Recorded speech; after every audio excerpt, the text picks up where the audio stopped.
पृथ्वी के नीचे क्या है? यह एक ऐसा प्रश्न है जो लोगों को सोचने पर मजबूर कर सकता है, क्योंकि इस प्रश्न के दो मतलब है। पहला तो यह कि पृथ्वी के नीचे यानी हमारे पैरों के नीचे क्या है। आप में से बहुत से लोग तो इस प्रश्न का उत्तर जानते ही होंगे।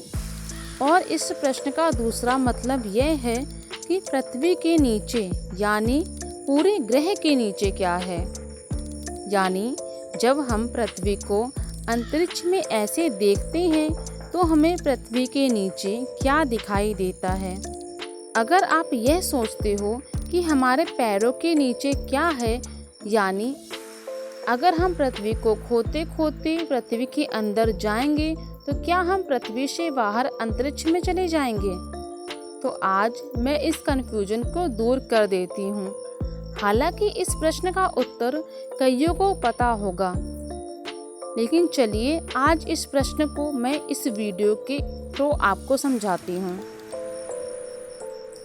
पृथ्वी का आकार और संरचना। इसके लिए हमें पृथ्वी की संरचना और पृथ्वी के आकार को समझना पड़ेगा। सबसे पहले पृथ्वी की आकार की बात कर लेते हैं। पृथ्वी का आकार लगभग गोल है और यह अपने ध्रुव पर थोड़ी चपटी सी है।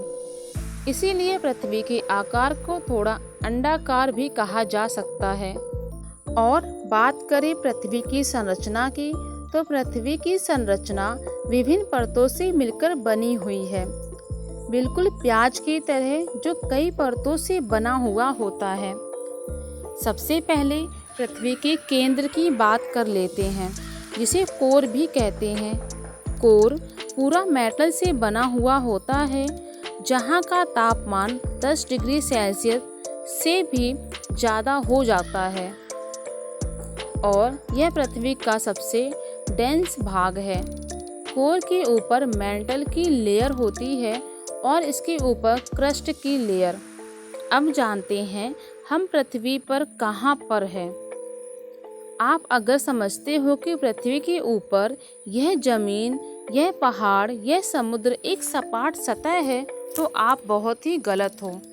यह जितने भी पहाड़, समुद्र और जमीन है, यह गोल पृथ्वी के पृष्ठ यानी पृथ्वी के वर्क पृष्ठ पर स्थित है और हम भी। और ये सब चीज़ें ग्रेविटी द्वारा केंद्र की तरफ आकर्षित हो रही है। अब अगर आप पृथ्वी को खोदना शुरू करोगे तो आप पृथ्वी के विभिन्न परतों से होते हुए कोर की तरफ पहुंच जाओगे, जहां तापमान सूर्य के सतह जितना गर्म रहता है।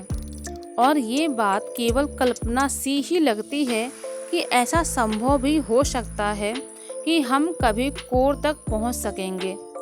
लेकिन अपनी जानकारी को बढ़ाने के लिए हम इस कल्पना की बात करेंगे कि अगर हम कोर तक पहुंच सके तो क्या होगा। कोर पर पहुंचने के बाद अगर हम कोर से दूसरी तरफ खोदना शुरू करेंगे तो बाहर की ओर निकलने के लिए हम पृथ्वी के एक वर्क पृष्ठ पॉइंट से दूसरे वर्क पृष्ठ पॉइंट पर पहुंच जाएंगे। जैसे अगर हम भारत के किसी एक पॉइंट पर खोदेंगे तो वह साउथ अमेरिका के किसी एक भाग पर खुलेगा। यदि आपको अभी भी मेरी बात समझ नहीं आ रही तो आप एक बॉल या ग्लोब लें और किसी कंट्री की एक पॉइंट पर स्ट्रेट टनल जैसा हॉल बनाएं, बिल्कुल आर पार। आपको मेरी ये बात बहुत ही आसानी से समझ में आ जाएगी। बस ध्यान रहे कि यह चीज़ें वास्तव में संभव नहीं हो सकती है।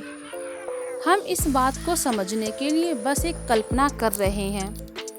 अब तक मनुष्य ने पृथ्वी पर सबसे गहरा गड्ढा केवल 12 किलोमीटर तक ही खोदा है, जो कि रूस में है। उसका नाम Kola super deep bore hole है। हमने इस प्रश्न के एक पहलू का उत्तर तो जान लिया।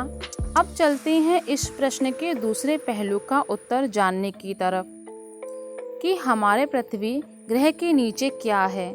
यानी जब हम पृथ्वी को अंतरिक्ष में से देखते हैं तो हमें पृथ्वी के नीचे क्या दिखाई देता है। तो आपको बताते चले कि पृथ्वी के नीचे पूरा वैक्यूम है, यानी कुछ भी नहीं।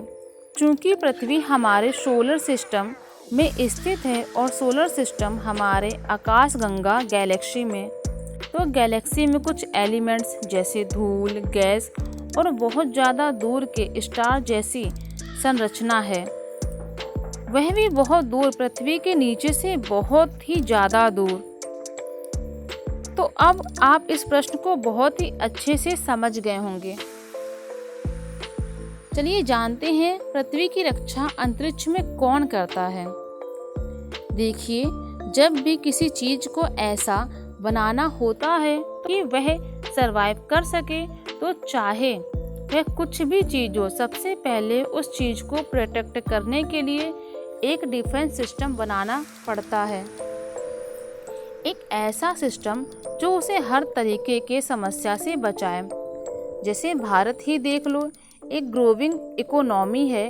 भारत बहुत तेज़ी से विकास भी कर रहा है, लेकिन यह सब तभी संभव है जब भारत को किसी भी प्रकार के संकट से बचाने के लिए उसका डिफेंस सिस्टम हमेशा उसकी रक्षा करता रहे।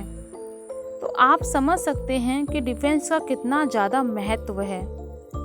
आपके शरीर के साथ भी ऐसा ही होता है। आपका इम्यून सिस्टम आपको बाहर के पैथोजेन से बचाने का काम करता है। अगर यह न हो तो वायरस और बैक्टीरिया आपको पूरी तरीके से छलनी कर देंगे।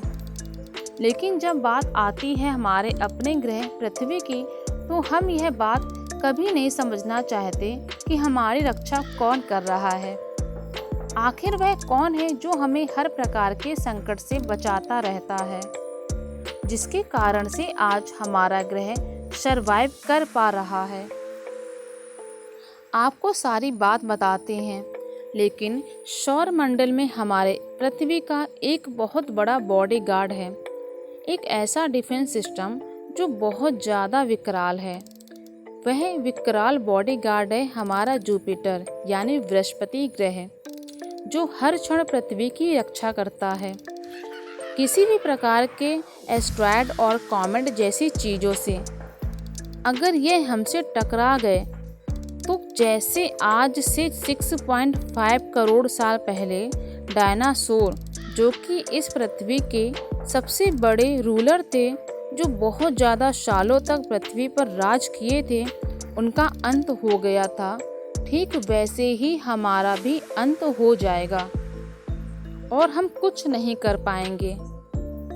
Thanks to Jupiter. तुरंत ही आप जुपिटर के लिए एक लाइक कर दो और मुझे नीचे कमेंट में बताओ कि जुपिटर का रेडियंस कितना है। पर फिलहाल आप यह तो जान गए कि जुपिटर हमारी पृथ्वी का सबसे बड़ा बॉडीगार्ड है। वह हमारी पृथ्वी की रक्षा करता है, पर कैसे ये हमारे पृथ्वी पर जीवन के लिए सबसे ज़रूरी चीज़ों में से एक है। चलिए जानते हैं। देखिए, जुपिटर पूरी तरीके से गैस से बना हुआ है, थोड़ा सा भी ठोस चट्टान का रूप नहीं है। आपको बता दें कि जुपिटर पूरी तरीके से गैस से बना हुआ है, लेकिन इसमें गैस इतनी ज़्यादा डेंस है कि इसमें अगर हम कोई भी पत्थर या लोहा भी फेंक दें तो भी यह गैस के मॉलिक्यूल पूरी तरीके से इन पत्थर या मेटल्स को भी तोड़ के रख देंगे। इतना ज़्यादा डेंस है जुपिटर के गैलेक्यूल में। देखिए, जब हमारे सोलर सिस्टम का निर्माण हो रहा था, तब शुरुआत में बहुत बड़े गैस के गोले ने एक ही जगह ग्रेविटेशनल फोर्स की वजह से सूर्य का निर्माण किया। उसके बाद गैस ज्वाइंट यानी जो बड़े बड़े प्लैनेट हैं, उनका निर्माण हुआ। उसमें से सबसे पहले जुपिटर का ही निर्माण हुआ था। जब जुपिटर का निर्माण हुआ तो उसमें 90% हाइड्रोजन था और 10% हीलियम था, और आज भी इसमें ऐसा ही कंपटीशन है। समस्या यह रह गई कि अगर जुपिटर का मास थोड़ा सा और ज़्यादा बड़ा हो गया होता तो मास में लगभग 80 गुना ज़्यादा, तो यह एक तारा होता। ऐसा होने पर इसके अंदर न्यूक्लियर फ्यूजन की क्रिया स्टार्ट हो गई होती और इसने एनर्जी रिलीज करना शुरू कर दिया होता और पृथ्वी पर जीवन ही नहीं होता। लेकिन अभी जुपिटर एक तारा नहीं है, उसे सौरमंडल का एक ग्रह भी कहा जाता है। देखिए, जुपिटर इतना बड़ा है कि इसमें 1300 पृथ्वी समा सकती है और यह मास में पृथ्वी से 318 गुना ज़्यादा बड़ा है। अब जब कोई ग्रह मास में इतना ज़्यादा होगा तो उसका गुरुत्वाकर्षण शक्ति भी बहुत ही ज़्यादा होगा। वीडियो पसंद आए तो प्लीज़ चैनल को लाइक एंड सब्सक्राइब जरूर कर दें।